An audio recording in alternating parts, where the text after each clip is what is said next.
I hear all the time that I have a really small practice, so I'm not at risk, right? Nobody even knows where I am or who I am. That makes you a bigger target. The key for a lot of the attackers is not necessarily to land with malware, but to just get access to your system so they can get your information. Quite honestly, if somebody got an admin level account like that, what they would do is create themselves another account and they would live on your network. If they take all of the data, they're selling it to other people on the dark web. What is the amount of ransomware they're asking for? That I've seen, it's 6 figures minimum. It's just their business is ripping people off. We make dental billing and insurance easier to understand. Subscribe to stay updated and help us grow the channel.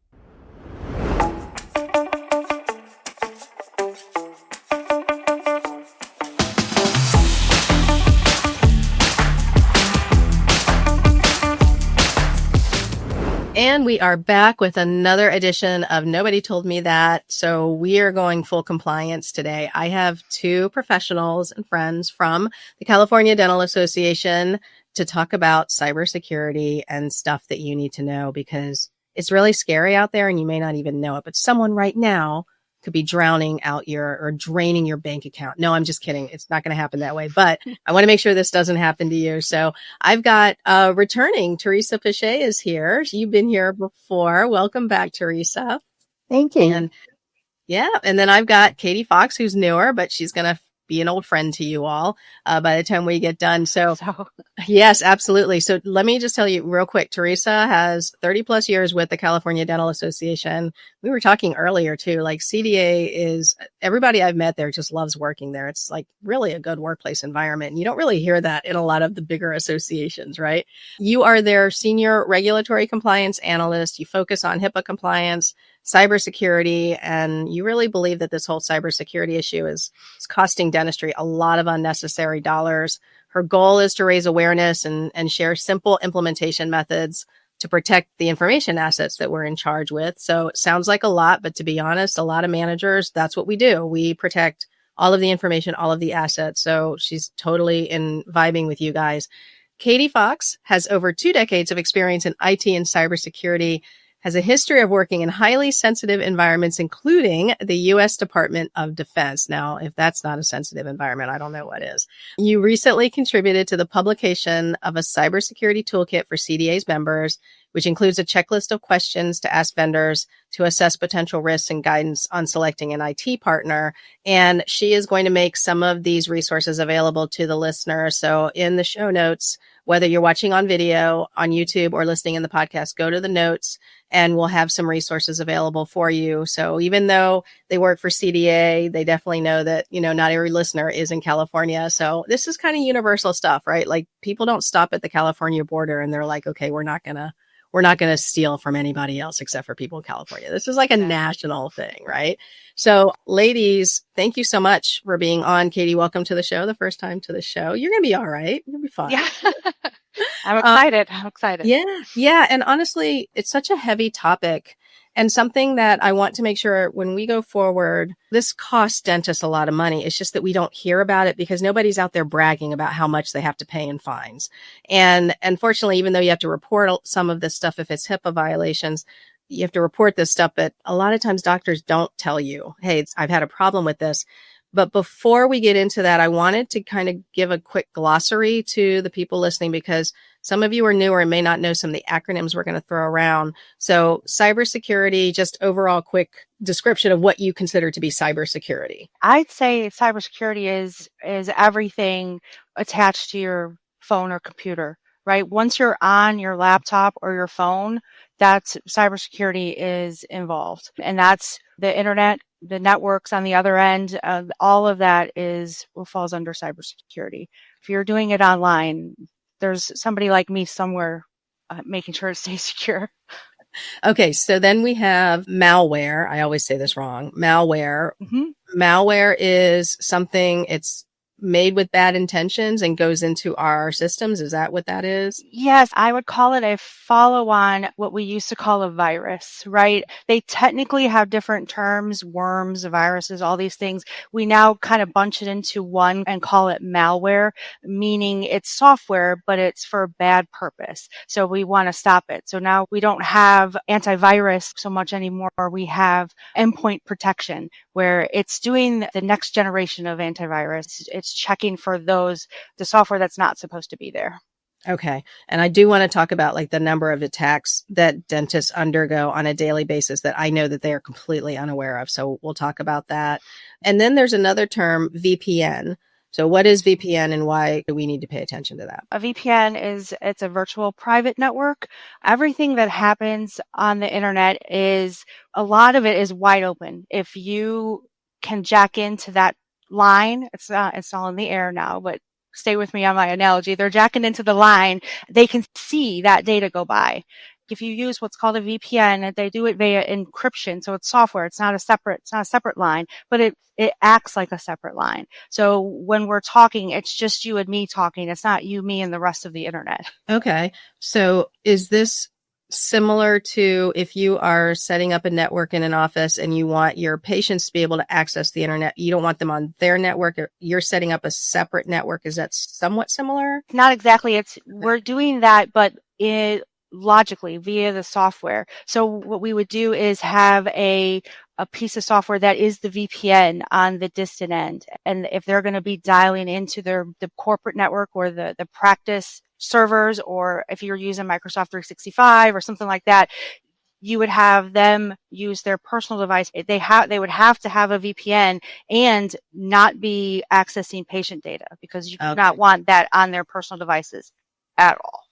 So let's dig into that. Let's go in that direction, Katie. The whole personal device thing. I mean, I can't think of many small offices where the office is providing cell phones. And so a lot of times it is the patient's phone or the employee's phone that they're using. And nowadays, many of our software apps, the practice management software, some of the communications, they let you download onto their phones. And so you can check your schedule, you can check your collections, all that stuff. Tell me what we should know about that and why. Is that something you recommend, or are there guardrails around that? I think it's most important what the software does. If it is to be able to check your schedule, that's something completely different than to be able to process billing or to do things where you are going to be interacting with regulated data, right? Like that's the most important thing.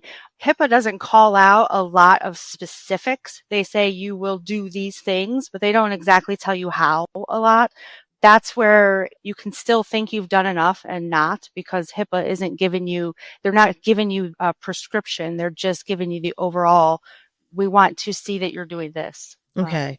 So when you say looking at the schedule, so if it's like a read only type thing, yes, and you can't download any files, right? You have a mobile app for your practice management software, but it only allows you to look at things. You can't download anything, or even better, you can't upload anything. It's literally just making you able to see it. Oh, okay. Because that is one thing I know dentists really love, is to be able to see their schedule for the next day. Most of them aren't like writing clinical notes or anything like that. Yeah. But say they are writing clinical notes. Maybe they are doing the billing, sending claims through there. Now, we do need to have a phone that is encrypted or a phone that is secure. How do we make sure that phone at home is good to go?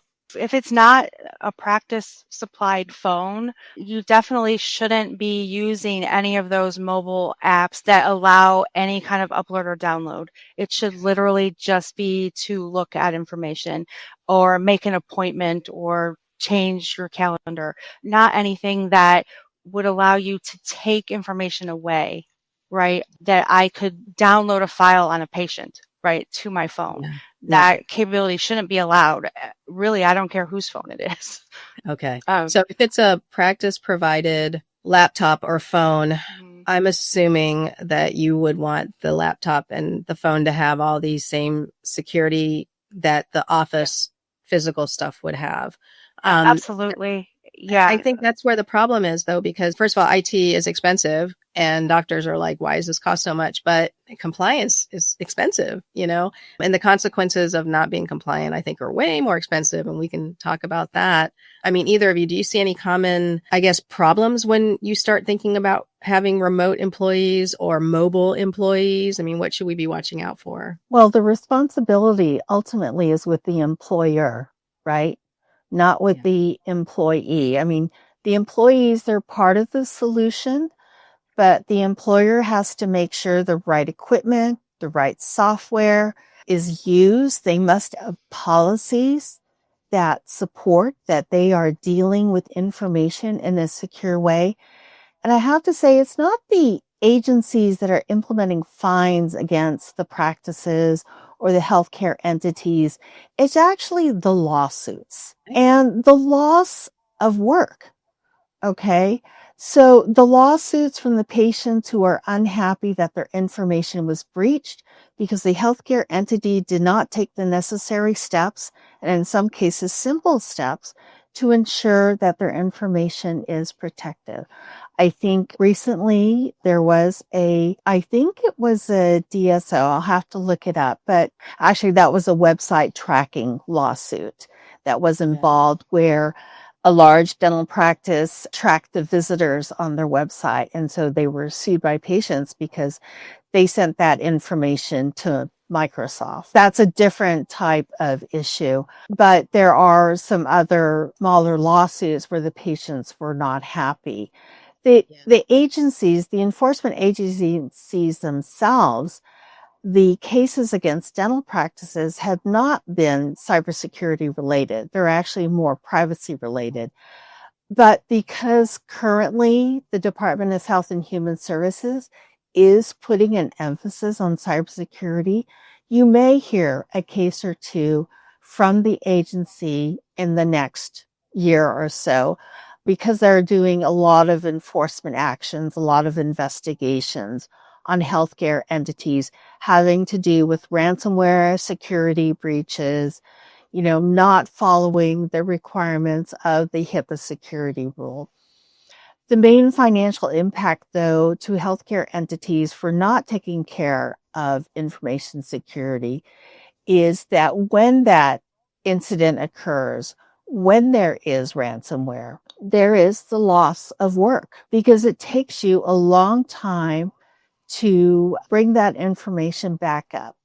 What if your backups are also infected? What are you going to do then?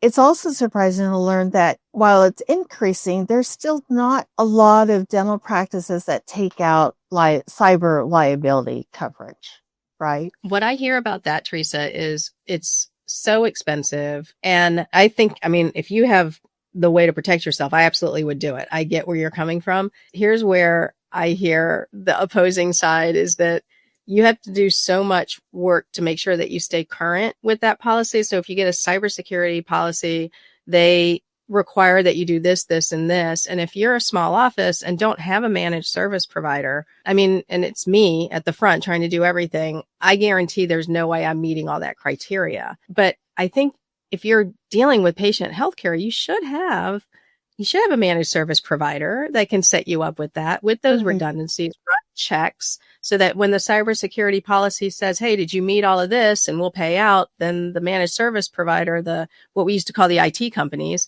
can show, yes, they're compliant. They've met all this here. I think dental offices are just scared because they see that they can't meet all the criteria. Well, they might already if they're using a managed service provider. Do you hear about the cost of it, or do you hear that they don't even know that there's cybersecurity insurance? I haven't heard anything about the cost of cybersecurity insurance. They could certainly shop around. I think that if they take the steps to demonstrate that they're doing all that they can that's reasonable, there should be some consideration there. Obviously, CDA has our own liability insurance company. We also offer other insurance services.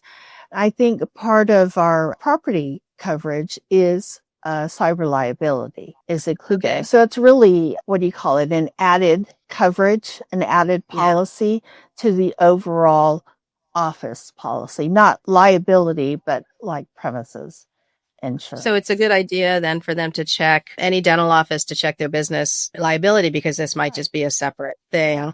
I work a lot with third-party billing companies. And one thing I know that they look into is a whole managed service provider, because they're setting up IT for so many remote employees. And this is so top of mind for them. And I know, hearing from them, being a small business, the cybersecurity, along with the regular liability insurance, it can be a pretty big amount. But if you can get a deal with like one of your vendors, I just don't think you can operate without it. I agree with you. I don't think you can operate without it if you're handling any kind of patient information. Any horror stories on that end that you want to share that you've heard recently with doctors? I know the one case you were talking about, I'm going to link it because I believe that was Aspen Dental, and it's everywhere. It's not like a clandestine thing. Right. I'll link it in the show notes because that's the case you're talking about, where they were, you clicked on there and they were looking at, if you were looking for implant dentist, then they tracked that you're an implant person, and then they sold that data. That's not cool. Right. So, and that's health information. That's not cool. But any other kind of stories that you're hearing from member dentists that have had these issues? Well, this most recent one, as I mentioned, is not from a California member, but I follow specific news sites, and one news site noted that 3 dental practices recently announced, investigations. One was a ransomware incident, and 2 others were actually something happened to their system, like some flaw, and they had it investigated. And it was confirmed by third parties that it was a unauthorized access to their system. So not involving ransomware, but somebody did take a look at their system, but there wasn't a lot of information about what was looked at, what was breached. But 3 separate dental practices in different parts of the country. If you want to link this to Teresa, it was in the HIPAA journal for today. Oh, yeah. So I read that. Okay. Yes. So that was the top story. So it's interesting because I read that and I want to know what happened. But out of the 3, there's only one that was ransomware, and the other 2 were like, yeah, there was a glitch. We investigated it, and, we'll let the patients know that this is what happened. Because they still do need to let the patients know. Right. I mean, if there's any kind of breach or anything like that. So, Katie, I'm a person in a dental office, and I haven't been trained, so I'm just clicking whatever. What am I clicking that's letting all these things in? What should I not be clicking? Most likely it's some kind of a phishing email, which is an email that claims to be someone else, tries to trick you into clicking a link that you shouldn't, or it make you input information that you shouldn't because you think it's something else. So the main thing I want to say is, unless you know exactly who you're talking to, don't click a link or open an attachment. If you're not expecting an attachment from that colleague of yours at another company and they randomly sent you an attachment, don't open that just because you know them, because it might not be them and their account might have gotten compromised. So I say skepticism when dealing with email. If it looks too good to be true, if it's not something you're expecting, don't click those links or open those attachments. They're really good, though, because I get a lot of emails from vendors, and they're people I don't do any business with, but they look seriously official.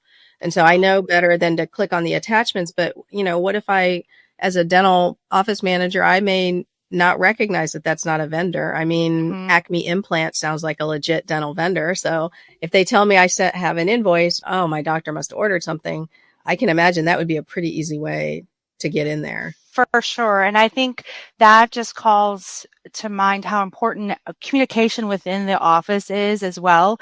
There's no such thing as being in too big a hurry to ignore security, right? Like that extra couple minutes it might take you to verify that's somebody who should be sending you an invoice could save you way more than those couple of minutes where I couldn't slow down. I had to click that invoice, even though it wasn't familiar to me. No, stop and check, because you could input information. Something could be downloaded to your computer that could cost you thousands of dollars and days of being offline for a couple of minutes, where you could have said, well, let me double check that the doctor did order something, that I should be responding to this.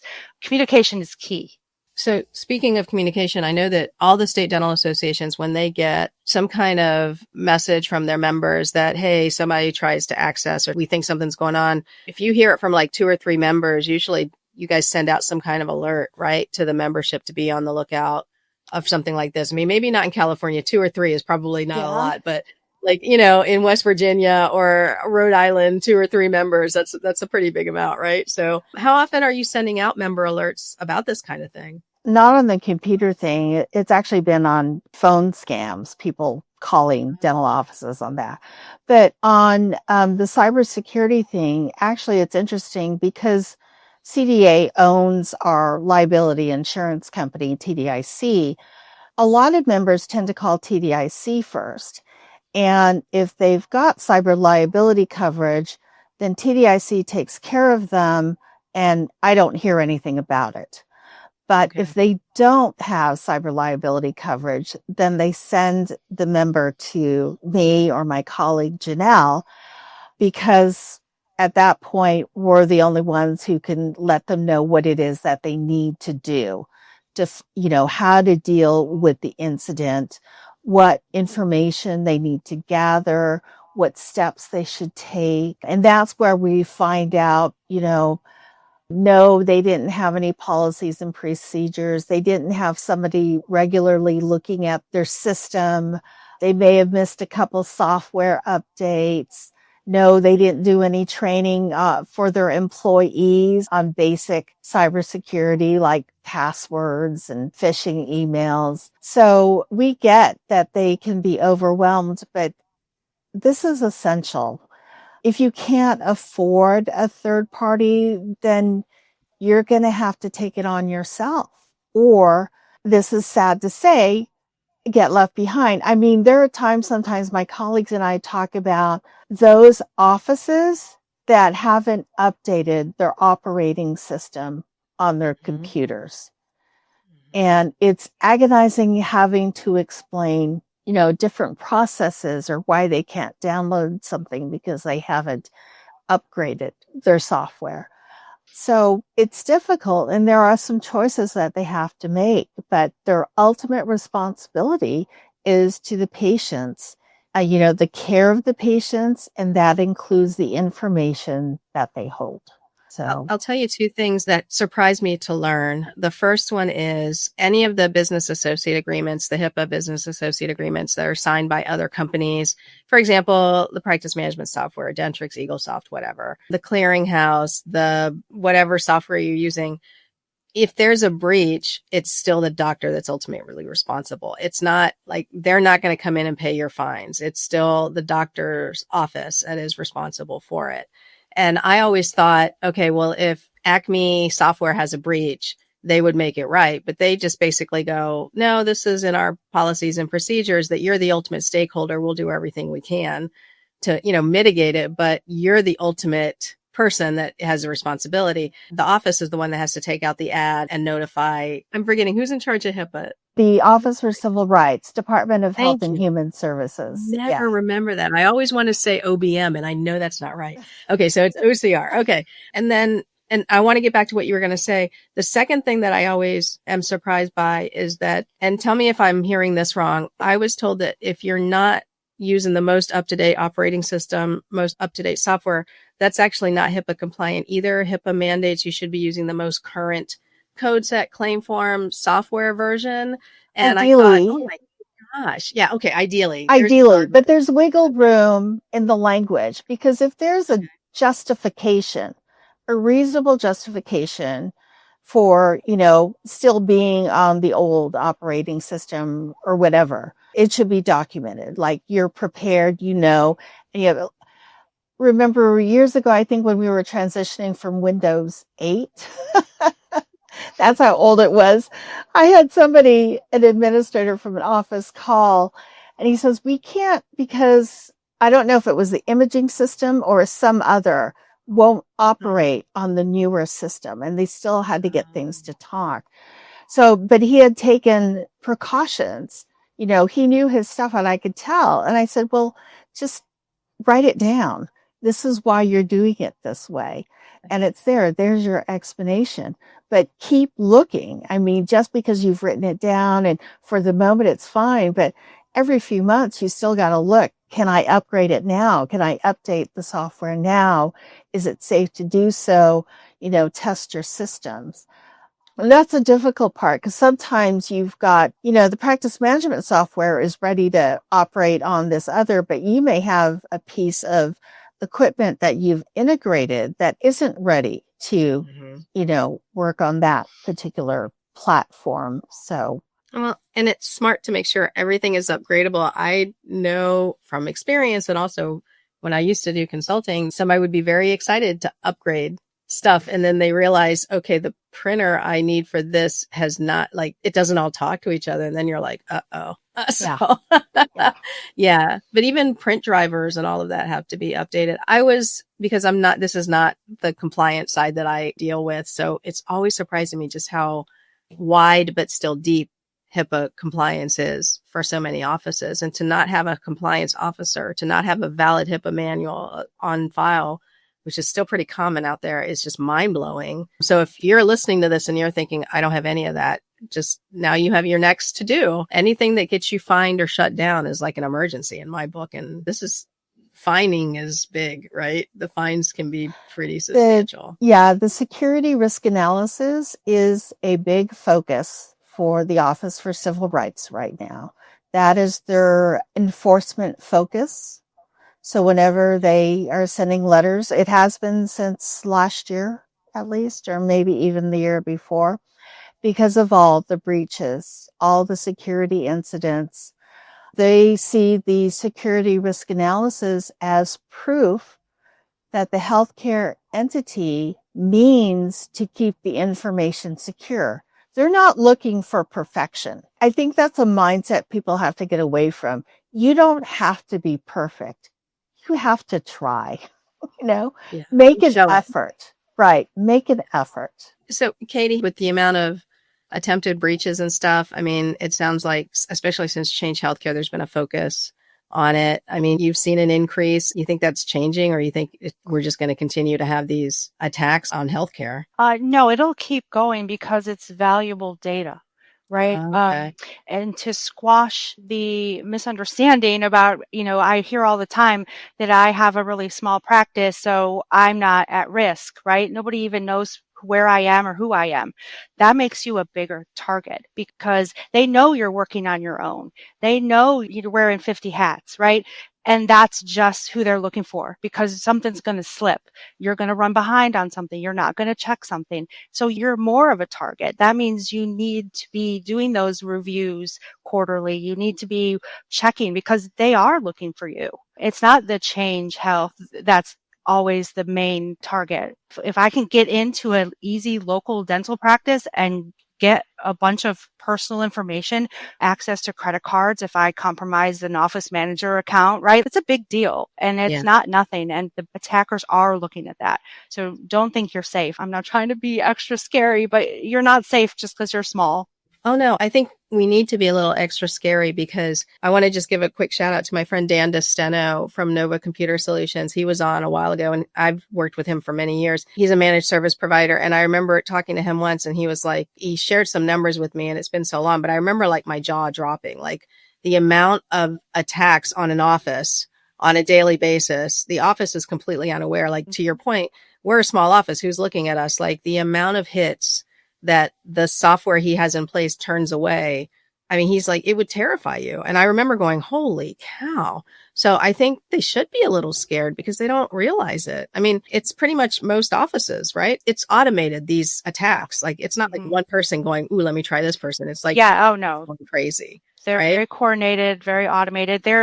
Now you can go on the dark web and buy phishing kits. You can buy a kit that is all set up for you to look like a DocuSign email or a Teams message. And you can, as long as you have a list of people to send them to, it's all done for you. And you can buy that with Bitcoin if you want to. And so it's very scary. Okay, so when people say the dark web, I'm always like, where is this dark web? But normal people like you and me, like we don't, well, maybe because it's your world, but No. If I were to go search for dark web, I'm sure I get flagged with all sorts of stuff. I don't even know where to find the dark web, but the people that live in it, yeah, like don't tell me, Katie, but but the people that are coming after us, like you're right, that's where they operate. And there's like a dollar value on a health record. I don't remember what it was years ago. When I did know, it was like $99 per data record. It's probably more than that now. That's a lot of money. It's a lot of money. Yeah, and I'm going to use, I don't know if this analogy will land with everybody, but I think of the dark web a little bit like the train to Hogwarts, where it's there if you know to look for it. I love it. I love that. If you don't know, if you're just a regular muggle, you do not see it. And if you're not a Harry Potter fan, that just means it's a train that if you're ready to see it, it's there for you. But if it's, if you're not ready for it, I love that you use muggle. Anytime anybody uses muggle, muggle means you're a regular person. You're not a wizard. Not a wizard. Yeah. So, I mean, we're all muggles here, right? So exactly. So walk me through, okay, I work in a dental office. I'm not trained. So I just happy clicked on something. Okay. So something happens to my computer. So walk me through what this looks like. Does my computer shut down? Is it like on Independence Day where like the laughing ha ha ha, like skull and crossbones pops up, or does everything just shut down? Like how do I know something happened? You could know something happened, or something could have happened and you won't know. What does that mean? That means that if you clicked on something and they presented you with a fake login screen and you logged in thinking you were logging into a system of yours, but what they were really doing was capturing your login information, you won't know that you've done anything wrong necessarily. Just now you have somebody inside your network who's compromised your account, who could, depending on what permissions you have, could do things in your name, or it could be the big laughing face that shuts everything down. It could be either of those things. Is that one of those where they talk about it's like a Trojan horse, but it's like a delayed deployment of something? Is that what you're talking about? Or you're just talking about they just gather your information and then they'll wait a little bit and then come in later? Yeah, they'll use your information to log in, and then they'll try to use, it's called lateral movement. They're trying to move across the network with the credential that they do have. They logged in as Teresa. What permissions does Teresa have? If that's not enough to get the information that they want or to compromise the system that they want, then they'll try to figure out a way to get to another account or to elevate the permissions that Teresa has. So the key for a lot of the attackers is not necessarily to land with malware, but to just get access to your system so they can get your information. So say they go in to the server and they just download everything. How quickly does that happen if they just grab everything? And that would depend on the system and how much information and what permissions they had and stuff, but it can be quickly. Yeah, sure. I was going to say I had admin permissions because my boss, who never trained me, never set up permissions. So everybody has the same permissions. So is it just as simple as like going in, copying, like within 15 minutes, they've copied the data? I definitely could be that fast. Quite honestly, if somebody got an admin level account like that, what they would do is create themselves another account and they would live on your network. Really? Oh, yeah. Gosh, that's even more terrifying. Okay, so help me understand. If they take all of the data, they're selling it to other people on the dark web, right? That's what they're doing? Yep. So if they already have this data, what's the purpose of coming to us and wanting money to give back the data? If I'm a doctor, if I'm listening to this podcast, I'm like, well, they already got my data. Like, what am I paying for now? Because it's already out there. Yeah. How often does the ransomware demand come? Is that the ransomware demand will come, and to be honest with you, you're dealing with criminals. So what they're going to try to do is get your data and your money. I mean, why not? They've got them. I mean, the data already. The bounds of law and honor and things are not applying at all in this scenario. Yeah.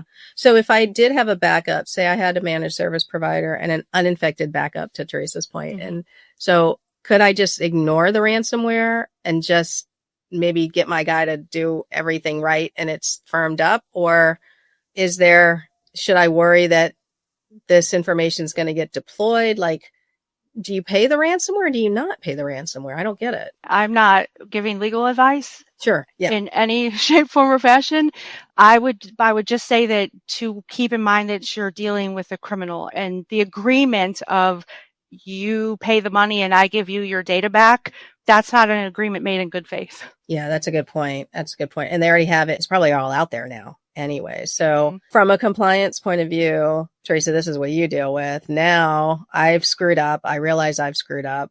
Now I'm looking up HIPAA because now I'm like, oh, I've done something. I call you. Now what do I need to do? I need to notify people after I cry. Yes, you do. Yes, you do. You do have to notify folks. I always say this, if you find that you've done something bad, it's best to admit it and proceed forward. Don't think back to, I could have done this. I mean, that's part of the investigation, but move forward and try to make things right. HIPAA does require that patient notification be done. If the incident, affects more than 500 people, then, there's the media that you need to inform as well. And don't forget that most states also have their own breach notification laws as well. So California also has its breach notification laws. So, notify. It's not required to provide credit monitoring, although most folks will provide it. California has a law that if you do offer credit monitoring to those affected individuals, you must do so for a year. And I found that a lot of companies do that, whether or not they're required by law. That's what's done. HIPAA doesn't require that anymore? Or I always thought it did. No, HIPAA does not require that the healthcare entity provide credit monitoring. It's not part of it. Okay. So that must be it's certainly a recommended practice, and in some states it may be required. In California, it is not required, but if you do provide it, you must provide it for 12 months. So that's what the California requirement is. I have to say, knowing how your laws are in California, I'm surprised it's not required. It could change. Laws change every year. So when you say media notification, that's like an ad in the local paper? Is that like buy time on a radio? I mean, what is that? The major media outlets in your community. And, years ago, I'd say 10 years ago, that may have been a cause of concern to some dental practices. But I have to say now, the media probably gets many notices about that they'll only, I think if it affects major systems like a hospital system or Change Healthcare, but a private dental practice, that's not likely to make a broadcast. It might make a local newspaper. It might make a local community newspaper, but really unlikely to make a TV news broadcast for a dental practice. As I said, if it's affecting tens of thousands of people, then yes, you might see it. But the threshold for HIPAA affects 500 or more. Well, and that's most dental offices, unless you're starting up, right? Yes. And I'm just thinking from a manager point of view, I don't even know how to notify a media outlet, right? That's another thing I'd probably be bugging you about, or the state dental associate. Like, what do you mean media associates? I don't even know what to do with that. Okay. And then after that, should we expect a call from OCR or from the state, like an inspection at that point? What's the follow-up? So you have some time to do the investigation, but for OCR, they do want you, if it's a large incident affecting 500 or more, you have about 60 days to report it on their online database. They have an online database, right? Okay. This is not likely to be a cyber incident, but if you have a breach that affects fewer than 500, you actually have more time to report that on the OCR database. But most cyber incidents affect hundreds of individuals. Right. So you have that 60 days to not only report it to OCR, but also to notify the affected individuals, to send out the letter. And we have, because California law comes into place this time, because California law has requirements for how the notification letter is to be formatted. So CDA does provide a sample notification letter for members to use should they have a breach of information. So it's even even down to the format. Type size, mostly. They want to make sure the people who receive it can read it. Well, I mean, I get it. The older I get, I totally understand that, right? So, let me go back to the ransomware thing. So, Katie, share with me some of your like scary stories. What is the amount of ransomware they're asking for? Is it like 500, 25,000, 50,000? What are they asking for? It really depends on the attacker group and the target. But it's usually, at least I would say that I've seen, it's 6 figures minimum. Wow. It's not something that you can write a nuisance settlement to make it go away. It's not something to fool with. This is where I use the phrase, don't wait for the fire to buy the extinguisher, where, an ounce of prevention is worth a pound of cure. Like, all those sayings are sayings because they're true. Right. Yeah. Well, and does cybersecurity insurance cover that? Or is that, I mean, what's the point of me having it other than to replace the lost data and all that, which is very important. I'm not minimizing that, but do they even factor in the ransomware into that or no? They can't. There are policies that do factor that in. They factor in settling lawsuits and things like that. It depends on your coverage. Wow. Okay. Oof, 6 figures. I didn't know that. The most I'd heard just anecdotally was like 25,000, 50. Yeah, and it can vary depending on the attacker. If it's a sophisticated attacker network, then you're more likely to see those big demands for money. Smaller groups will demand smaller payouts. But now there's this loose affiliation, where you can coordinate attacks with other groups. It's a whole ecosystem of bad behavior online. So you're saying that there's so say I buy one of these phishing kits off the dark web, like I would then could find like discords and chats and stuff like that with people willing to hook up and share this. Like, that's just is awful. That sounds awful. Yeah, it says organized a business as any legitimate business. It's just their business is ripping people off. Yeah, no, that sounds terrible. I'm hoping that people really I'm not trying to bring in make up these crazy stories to scare people. These are like legit stories that I hear too on the road. And your colleagues are not going to tell you that they had this big issue. They're just not. It's not something that they brag about at the dental society meetings. Hey, I got, ransomware, demand and all of that. It's interesting in some of my management classes when I talk about it, I'll say who has been, had this as a problem in their offices. And the managers are much more likely to raise their hand and say, hey, I did this and this happened here.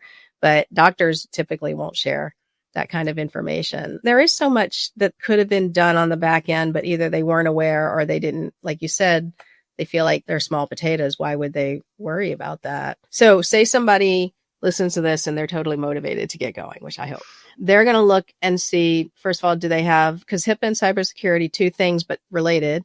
Do they have a HIPAA policy in place, a current one? Do they have a HIPAA officer?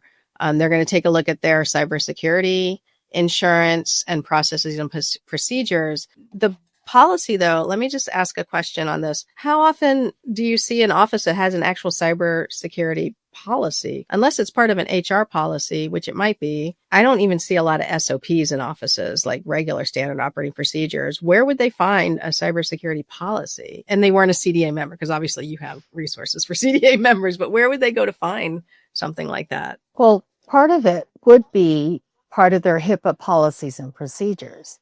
HIPAA has the security rule. The security rule is all about safeguarding your electronic patient information. So you're required to meet the requirements of the safeguards that they've laid out. You're required to have a backup policy. You're required to have a policy on password management, access, who provides access, who determines, who makes the determination, or what are the elements that determine who could have access to what. That's supposed to be a policy. So all that is part of the HIPAA security rule. So, if you're keeping it as part of your HIPAA policy or keep it separate, It's all related. It is your information system, and the primary access for your information system is patient information. Now, related to that also is financial information. So you need to safeguard that information as well.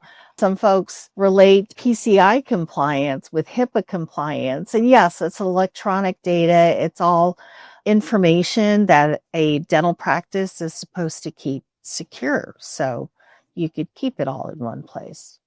And that's the payment information, like credit Right. card. Payment card, PCI, payment card industry, data security standards is the whole what it stands for. But yes. And it's something though that office managers may not realize it's a compliance point when you bring on a new person, part of regular training. One thing that we kind of chatted about, Katie and I, in the pregame is that, so you just went over, Teresa, the standards and all that for electronic data, but even down to the granular stuff, like not bringing in a phone to charge via USB in the computer. And Katie made the smart suggestion. You can just shut down those USB ports. If there's no reason to use a USB port on your computer, just shut it down so nobody can plug in their phone. And if their phone is infected, so it's even little tactical things like that I find a lot of offices, if they're not even considering that something could come in from a USB charging connection. And then now we have this big movement of many people moving to remote working. I mean, we're all remote workers. But what happens when your insurance coordinator or your manager wants to work from home? I see all the time that the doctor says, here, just remote in using the software, and they're using their home laptop. It's not a office supplied laptop. Can you speak to that a little bit, Katie? I know you and I talked about it, so I'm going to go to you because we talked about it. Like the office should be providing that equipment, correct? Yes, I would never suggest allowing somebody who worked with that level of sensitive information to access it via their personal device. That's a never for me. Okay. All right. And so the third party billing companies I work with in my membership dental revenue network, this is something we talk about all the time because they're always hiring contractors to work in there. And one of the biggest costs of doing business as a third party billing company is supplying new computers to people. And, sometimes these companies have, 30, 40, 50 billers that they're providing software to and hardware to. That gets really expensive. And that's, it'll get a little bit in the weeds in regards to how that information is being stored and what kind of access they have to it from their device. So if this is a cloud platform that they're accessing and they don't have the capability to snapshot any screens, they don't have the capability to download anything, that kind of thing, you can factor all that in where, yes, do I allow somebody to log in from their personal device to a cloud platform? That's a totally different issue than letting somebody remote into your personal dental practice data center or server. Okay. So there's a differentiation to be made there that, no, not everybody who touches your cloud platform will need their own laptop if all they're doing is accessing that tool. They're not downloading data. They're not able to take anything away. So say I'm an insurance coordinator working on your software and it's a cloud-based software. Mm-hmm. So you're saying, do I need a secure laptop or no? I need to make sure I'm getting this right. Yeah, it depends on your role. Okay. What are you going to be doing with that system? Are you going to be manipulating the data, meaning that you're going to be taking it away from that system? Because if everything that you do stays within the bounds of that cloud platform, then that's not the requirement to have a separate device is less than if you are someone who needs to download a spreadsheet of user data from the tool. That does not happen on a personal device. Okay. If you are logging in to look at something or to make a change within the system that doesn't include you taking any data and you have the rights and permissions to do that, that's not an area where a personal device would add a level of problem because you're not pulling that data off the system. Okay. No, I'm glad. I didn't realize that. That's totally new to me. So that's good to know because so many offices are moving to cloud-based. And maybe if they're just entering in payments, but not actually running a report and downloading it, then it's not, I'm hearing you say it's not going to be that huge of an outlay It's for that. more that makes the management of your access to the tool the most important thing, not the physical security of the device, the security of the role, the person who logs in. What do they have access to? What are they allowed to do? That's what becomes most important. Okay. And then hour flew by, Katie. So you're having fun. Let me just wrap up by asking about password management, because that to me sounds like a huge thing. Probably could talk for a long time on that, but just basics, password management. What do you mean by that? Do you mean the manager knows all the passwords? Do you mean like a LastPass type thing? I mean, neither of you could answer. Talking about like using LastPass or one of the password keepers. What do you mean when you say password management? I'll let Katie take this one. Well, password management it's just what it says, but it's the most important thing about passwords is to have a different one for every person and every account. Don't reuse a password anywhere. Make sure it's strong and unique for everything. And the second thing is if you have the ability in your system to turn on multi-factor authentication, that's that app on your phone or the text that sends you a code, turn that on. Because that means if somebody steals your password, they still can't access your system because they don't have your phone. Okay. It's like having a deadbolt on your door. You lock the door and then you turn the deadbolt. That's what MFA is. Okay. Yeah. And I know MFA to me sometimes is a blessing and a curse. It's a blessing because I know it's protective, and it's a curse anytime I need to log on and they're like, pull out the authenticator. I'm like, yeah, it's a pain for sure. But in the big scheme, it's such a quick and easy thing to turn on. And if you think about a criminal that's going down a line of driveways and jiggling the door, they're going to go after the door that opens. And if you have MFA, your door's not going to open. So how often as a manager should I be keeping note of all of these passwords? Is there a master password list? How am I supposed to track all this stuff? There should not be a password list. I know sometimes you do have to share passwords in a dental office. That's not best practice. That's how we survive. I get that. But yeah, every user should have their own login name and password. Because then if anything were to go wrong, you can track who did what when. So it's never a good idea to share passwords unless there's no other way to do it. There's so many offices that they do have to share passwords when it comes to the portals, insurance portals, because maybe you can't have multiple logins per office. And then they do have to share a password. So that I know offices will keep a Word document with a list of all the passwords. And it's like, but that's like you said, it's just, I don't think there's any rules like that are blasted out to let people know about it. What does HIPAA say about canceling someone's access to the software once they're fired or let go or they're gone? Is there a requirement because if I don't have their password, how am I canceling their account unless I have it under a master? I don't know. Tell me about that, because I think that there's a requirement, isn't there? Well, you have to terminate their access to the system. I don't think you need a password to terminate access. You just remove the individual user's name. Okay. So that's practice management software. And if you have admin rights, then yes, you can get rid of them. I have seen an insurance coordinator. Here's an example. An insurance coordinator has access to the Delta Dental password site, and they're no longer there. And that's patient access. I have to go in and remove her access. Remove them. I don't have it, and they don't have the tiered permissions.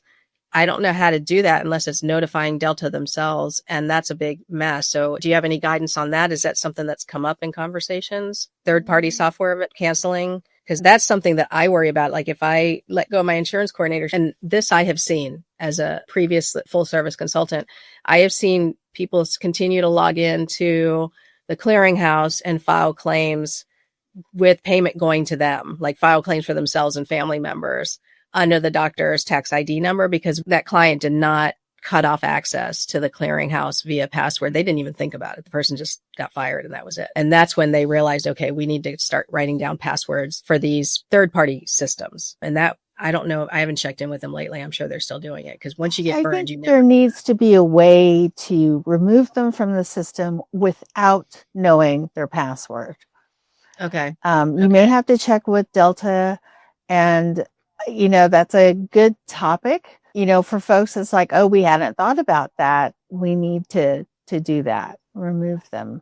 Matter of fact, as soon as this ends, I'm probably going to talk to my colleague, Lisa, and find out how do they do that? Yeah, because I know in this situation, Delta, they called into Delta to the provider relations, and the only person that they had on file was the insurance coordinator. And this person's like, no, I'm the manager. And she's like, well, this is the only person with login information. The manager herself had not created a login. So they had to write a letter and fax it to the provider relations, and they were able to do that. But that was probably a 3-day affair, and that was a mess. So yeah, I'd be curious to hear what Lisa has to say about that. Too. Tell her to text me so I know. I know the answer too. But that is something that I worry about is, cutting off access. Because, if we fire somebody for cause, they're probably not a good fit for the office, and who knows what they're going to do afterwards. Mm-hmm. So yeah, something to think about.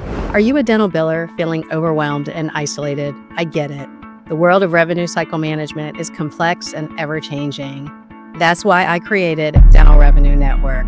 Our membership community was created to help you become a better revenue cycle manager and small business operator. Say goodbye to feeling alone and hello to a supportive community of dental billing professionals. Here's what you'll get: monthly billing-focused meetings with peers and experts, business building sessions to elevate your career, resource libraries tailored for billers and billing company owners, introductions to cutting-edge RCM technologies and companies, and a vibrant community for networking and support.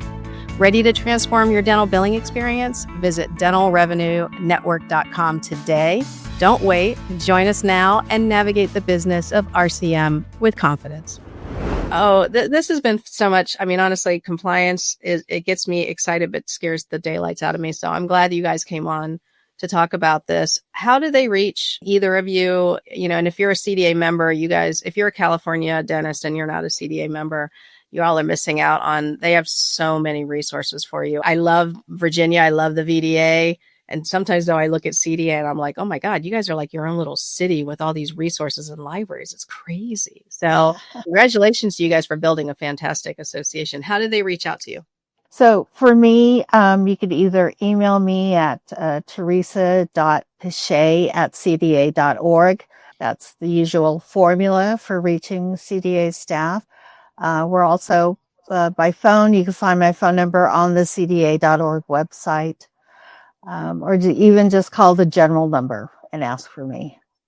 And so you're the compliance person. Yeah. Compliance. Yep. And then cybersecurity and all things electronic stuff that Katie likes to talk about. How do they reach you, Katie? Yeah, you can just security@cda.org. Oh gosh, I love that. That is so efficient. Nice and easy. Teresa, you need a compliance at cda.org. That's so nice and easy. So I'll put that there. And then the resources, Katie, that we talked about, some checklists and stuff. We'll have that in the show notes for you all. Don't put off, listeners, don't put off being compliant. It costs you a lot of money. The government is not something I ever want to be fined by. That's just like a personal goal in life, to never be fined by the government, any government, right? So dear listeners, I hope that you're able to get some takeaways from this and realize that even if you have your HIPAA system set up and your password system set up, still need to pay attention to it. Ladies, thank you so much for taking the time and being on the show. I really appreciate it. Thank you, Teresa. Me too. Thank you so much. Yeah. And dear listeners, I always appreciate that you spend your time with me. If you learned something new today, subscribing is the best way to support the channel and keep learning with us. We're all super busy, so thank you for making time for me today. The show notes will have any links that we referenced in the episode. You can also find links for my book, events, and my online insurance course, Dental Insurance Design and Management. I speak often around the country on management and insurance issues.